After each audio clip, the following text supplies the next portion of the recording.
ในที่สุดมันจะเป็นที่กระจ่างแจ้งสำหรับทุกๆคนว่าพระเจ้านั้นทรงดีและทรงยุติธรรม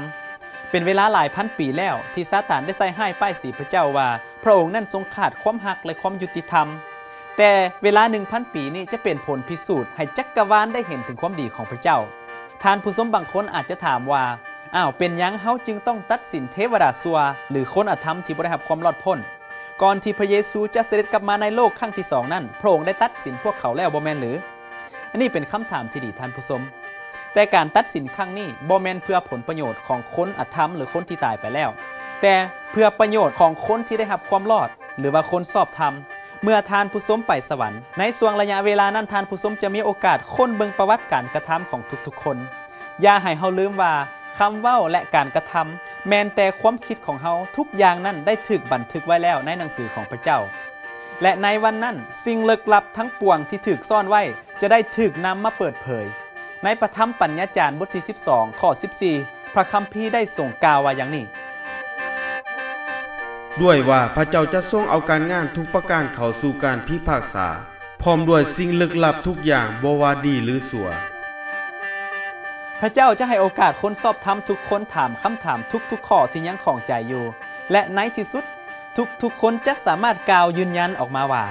จริงอยู่แล้วองค์พระผู้เป็นเจ้าผู้ทรงมีฤทธานุภาพสูงสุดการพิพากษาของพระองค์ก็เที่ยงจริงและยุติธรรมแล้วในช่วงระยะเวลา 1,000 ปีนั้นแม้นหยังจะเกิดขึ้นกับคนอธรรมที่บ่ได้รับความรอดพ้นพวกเขาจะไปอยู่ไสให้เฮามาเบิ่งนำกันอยู่ในพระธรรมพระนิมิตบทที่6ข้อ15และ16เกี่ยวกับการเสด็จกลับมาครั้งที่2ของพระเยซูและชะตากรรมของคนที่บ่ได้รับความรอดพ้นแล้วกษัตริย์ทั้งหลายในแผ่นดินโลกพวกเจ้านายพวกนายพันนายพลพวกเศรษฐีพวกผู้มีอำนาจและทุกคนที่เป็นข่อยขาและมีเสรีก็พากันไปรีซอนอยู่ในถ้ำและในวางหินตามผู้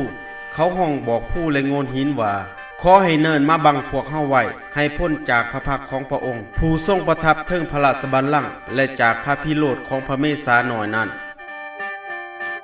อีกข้อหนึ่งที่กล่าวเกี่ยวกับชะตากรรมของคนบาปคืออยู่ในพระธรรมพระนิมิตบทที่19ข้อ21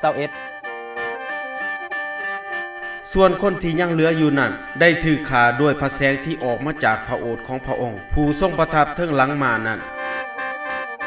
คนอธรรมทั้งหลายจะบ่สามารถยืนอยู่ได้ต่อพระพักของพระองค์ในวันที่พระเยซูเสด็จกลับมาครั้งที่2พร้อมทั้งเทวดาของพระองค์เทวดาองค์เดียวได้ลงมาที่อุโมงค์และพวกทหารโรมันที่เฝ้าอุโมงค์อยู่ก็ล่มตายหมดในพระธรรมเยเรมียาบทที่25ข้อ33ได้ทรงกล่าวอย่างนี้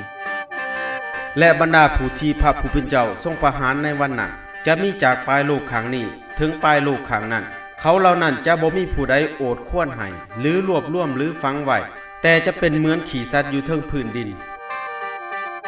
ในวันเสด็จกลับมาครั้งที่2ของพระเยซูนั้นคนชอบธรรมทั้งผู้ที่ตายไปแล้วและผู้ที่ยังมีชีวิตอยู่จะได้ถูกรับขึ้นไปอยู่กับพระเจ้าในสวรรค์เป็นเวลา 1,000 ปี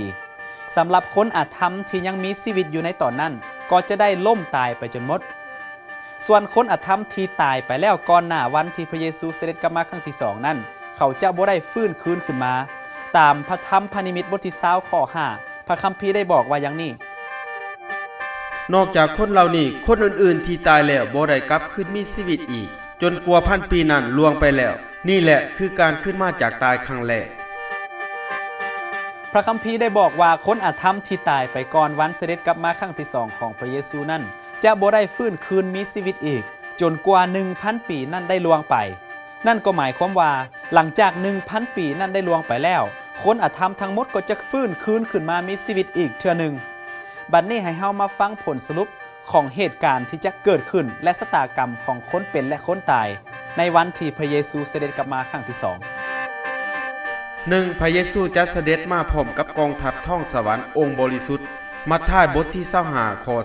31 2. คนที่ตายในพระคริสต์จะเป็นขึ้นมาก่อน1. เทสโลนิกบทที่4ข้อ16 3. ผู้ที่ได้รับความรอดที่ยังมีชีวิตอยู่จะถูกรับขึ้นไปพบพระเยซูในฟ้าอากาศ1. เทสโลนิกบทที่4ข้อ17 4. ผู้ที่ได้รับความรอดจะกลับเมื่อบ้านกับพระเยซูและจะปกครองกับพระองค์เป็นเวลา1,000 ปีพระนิมิตบทที่20ข้อที่4และที่6 5. ผู้ที่บ่ได้รับความรอดจะถูกประหารด้วยแสงสว่างแห่งการกลับมาของพระคริสต์ เยเรมียาบทที่25ข้อที่33 6คนชั่วหายที่ตายไปแล้วจะบ่เป็นขึ้นมาจนกว่า 1,000 ปีผ่านพ้นไปพานิมิตบทที่20ข้อที่5 7ซาตานถูกจองจำเป็นเวลา 1,000 ปีมันจะบ่สามารถไปหลอกลวงและทำลายผู้ใดได้อีกพานิมิตบทที่20ข้อ2 8คนสอบธรรมจะอยู่ในสวรรค์คนชั่วหายจะล่มตายบ่มีไผหลงเหลือในโลกทุกแห่งทุกที่เต็มไปด้วยซากสลักหักพังเยเรมียาบทที่4ข้อที่23หา26ในที่สุดโลกนี้จะกลายเป็นห้องขังของมารร้ายพระคัมภีร์ได้บอกว่าซาตานจะได้ถูกมัดโซ่และถูกทิ่มลงไปในเหวที่ลึกที่สุดซาตานจะถูกมัดโซ่ได้อย่างไรท่านผู้ชมโซ่ที่กล่าวถึงนี่คือโซ่แห่งความเปล่าเปลี่ยวจะเฮ็ดให้ซาตานบ่สามารถไปหลอกลวงหรือทำร้ายผู้ใดได้เพราะว่าในช่วงระยะเวลา 1,000 ปีนั้นคนชอบธรรมจะได้อยู่สวรรค์กับพระเจ้าและคนอธรรมก็จะตายอยู่ในขุมฝังศพ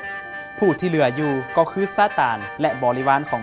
มันจะไปหลอกลวงผู้ใดบ่ได้อีกคำว่าเหวลึกที่สุดในภาษากรีกคือคำว่า abusos ซึ่งเป็นคำเดียวกันกับที่พระคัมภีร์ภาคพันธสัญญาเดิมได้ทรงกล่าวเกี่ยวกับสภาพการของโลกก่อนที่พระเจ้าได้ทรงนิรมิตสร้างให้มันสวยงามและมันก็แม่นคำเดียวกันกับที่พระธรรมเยเรมียาได้กล่าวอยู่ในพระธรรมเยเรมียาบทที่4ข้อ23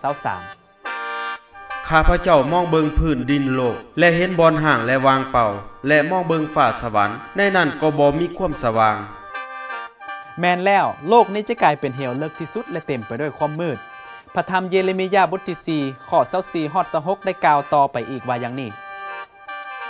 ข้าพเจ้ามองเบิงภูเขาเห็นมันกำลังสั่นอยู่เนินเขาก็แกว่งไปแกว่งมาข้าพเจ้ามองเบิงและเห็นบ่มีมนุษย์เลยนกทั้งปวงแห่งท้องฟ้าอากาศได้หนีไปแล้วข้าพเจ้ามองเบิงเห็นดินแดนที่แต่ก่อนเป็นดินที่อุดมสมบูรณ์ก็กลายเป็นทินกันดารและหัวเมืองทั้งสิ้นก็สลักหักพังไปต่อพระพักพระผู้เป็นเจ้าต่อพระพิโรธอันฮ้อนแห้งของพระองค์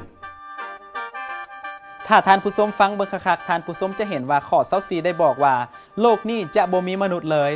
ซาตานจะบ่มีหยังเฮ็ดมันจะย่างวนเวียนไปมาในบนโลกที่เต็มไปด้วยความมืดและซากหักพังซึ่งเป็นผลของการกระทำของมันที่มันได้ต่อต้านและเหตุการณ์กบฏต่อพระเจ้าฉะนั้นในช่วงระยะเวลา 1,000 ปีนั้นโลกเฮานี้จะกลายเป็นเมืองที่เต็มไปด้วยความมืดและซากหักพังคนที่ได้รับความรอดพ้นก็จะอยู่สวรรค์กับพระเจ้าคนที่บ่ได้รับความรอดพ้นก็จะตายอยู่ในขุมฝังศพเหลืออยู่ก็เพียงซาตานกับบริวารของมันเที่ยววนเวียนไปมาในบนโลกอย่างบ่มีอันใดเฮ็ดเลยบัดนี้หลังจาก 1,000 ปีผ่านไปแล้วซาตานจะกลับใจหรือบ่ส่วนเทวดาซัวที่ได้ติดตามซาตานไปนั่นเด้เขาจะตัดสินใจรับใช้ซาตานอยู่คือเก่าหรือว่าเขาจะหันคืนมาหาพระเจ้าหนึ่งในเหตุผลที่พระเจ้าได้ให้ 1,000 ปีนั่นอยู่ในตารางของพระองค์ก็เพื่อจะแสดงให้จักรวาลเห็นว่าถึงแม้นว่าซาตานเทวดาของมันและคนอธรรมที่ได้เลือกเดินในทางของซาตานนั่น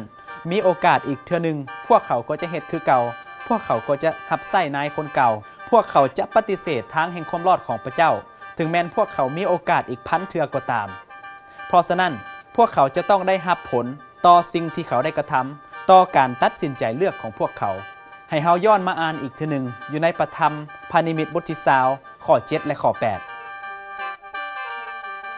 เมื่อ1,000 ปีนั้นล่วงไปแล้วซาตานจะถูกปล่อยออกจากคุกบนขังมันไว้มันจะออกไปหลอกลวงบรรดาประชาชนที่อยู่ในทิศทั้ง4ของแผ่นดินโลกคือโคกและมาโคกให้มาร่วมกันเพื่อการลบศึกจำนวนคนเหล่านั้นหลายเหมือนเม็ดทรายที่ทะเล